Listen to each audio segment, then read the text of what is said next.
Gregorio's plan is cold and clean. Shopping for jeans, not love between.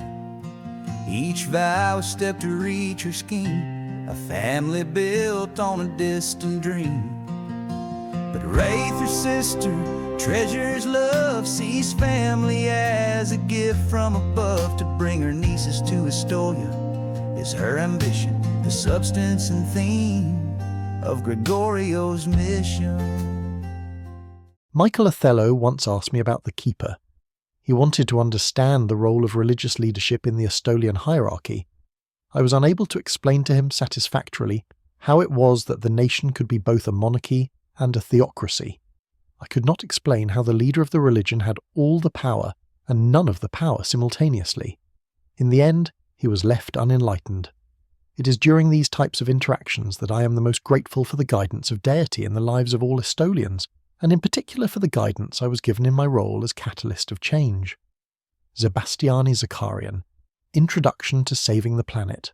Zorro moved with the grace inherent to the Andestolian breed.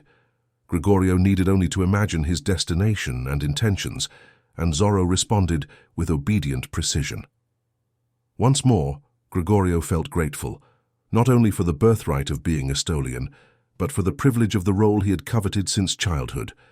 Once Zorro stopped, he dismounted and patted him on the side of his neck before handing the reins to an approaching acolyte. As the stallion was led away, Gregorio took a deep breath and stared at the temple entrance. A summons from the keeper was unusual, especially for the stable master. Maybe it related to the upcoming transition from Melanie and Sebastian to himself as head of the royal stables. Whatever the reason, he knew he wouldn't uncover it unless he went inside and spoke with his cousin. He took a deep breath and climbed the 10 steps leading to the entrance.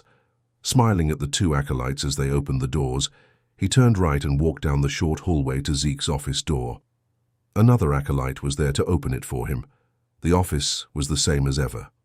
Gregorio was reminded of the year after he married Wraith, when no one was sure whether Zeke would find his Cailey in time. That year, Gregorio spent many hours here with Theo in the keeper's office. Theo had always been confident he could step into the role if needed, without hesitation. To his left, the cracked conference table stretched toward the spiral staircase. Directly ahead sat the massive desk. To the right, the black and green marble statue of Zacharias stood sentinel, today draped with Zeke's crown and the sash of office. Gregorio drew a deep breath, the familiar sense stirring old memories. He had only returned a handful of times since Zeke married Kederin. Those 12 months were the most extraordinary of his life. Newly married to Wraith, he spent his service days absorbing everything he needed to know in case Zeke couldn't become keeper. He watched Wraith grow heavy with Benzeric and found himself forging a bond with her deeper and more astonishing than anything he had ever imagined.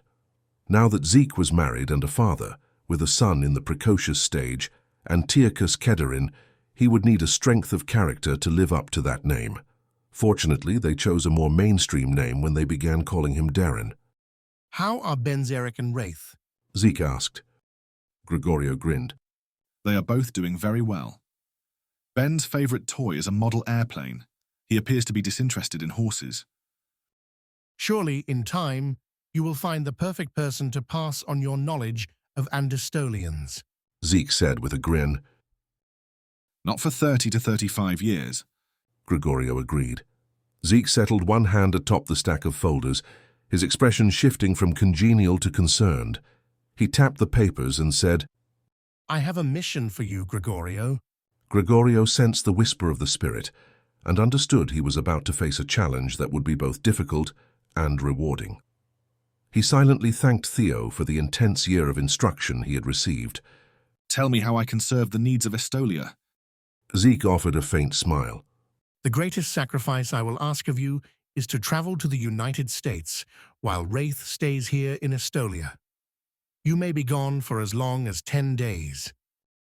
He shuddered at the thought of being separated from his wife for so long. Until now, the longest they had been apart was 2 days, when he flew to Britain to escort a stallion back to Estolia. That brief separation had been one of the hardest ordeals of his life. 10 days' separation stretched into an empty, barren wasteland. Deity will ease the pain of separation. Zeke reassured him. I can guess that you do not need me to go to the States to bring home a horse. Gregorio observed. Zeke's laughter broke the tension. His whole demeanor lightened for a moment, but then he drew a deep breath and his features settled into seriousness once more. Correct. I am not worried about a horse. What I am concerned about is Wraith. Gregorio sat forward, alert. When the keeper expressed concern for someone in the nation, it was seldom trivial. Zeke raised a hand to reassure him. Nothing like that, Gregorio. You will live a long and fulfilling life, I promise. But I had an extended conversation with Wraith when I visited her shortly after Ben's Eric was born. She spoke of her niece Misty, born the day before you met her. The spirit whispered to me, telling me these details were significant. That was several years ago. Gregorio pointed out, waiting quietly for what Zeke might reveal. When Melanie and Sebastian hosted that dinner party a couple of months ago, I asked Wraith about her sister. She mentioned having a new niece. I knew then that I needed to learn everything I could about Willow Griggs. Why? Zeke sighed and shook his head. The spirit does not often explain. Gregorio had the sense that Zeke was withholding something, but the promise of a long, good life lingered in his mind. What do I need to do? He asked. If you could pick one thing that makes Wraith unhappy, what would it be? Her nieces. Gregorio replied without hesitation. She wishes she lived closer to them, that she could shield them from the person their mother has become. How much do you want to alleviate Wraith's unhappiness? If I could solve the problem of Willow's kids, I would, but I don't think. He hesitated, feeling selfish, and broke off mid-sentence. His troubled eyes met Zeke's. You belong here in Estolia, Gregorio. We both know this. The spirit has confirmed it. If this is where you belong, it is not selfish to wish to listen to the spirit. Gregorio exhaled slowly, realizing only then that he had been holding his breath. He took several deep breaths, feeling a strange sense of vindication from hearing Zeke's words. But it is critical that you try to alleviate Wraith's unhappiness. Nobody should shoulder the unhappiness she bears. She deserves to be fully happy. Zeke's voice was stern. And that is why I will ask you to travel to the United States to serve the needs of Estolia and to bring happiness to Wraith. Zeke's eyes searched his, seeking his reaction. What must I do? I do not know that I will ever ask any other Estolian for as much as I will ask of you, Gregorio. I want you to travel to the United States to attend 5 separate meetings I have already scheduled. During these meetings, you will discuss with the fathers of Willow Griggs' daughters whether they will be willing to relinquish rights to their children. In exchange, they will no longer be financially responsible.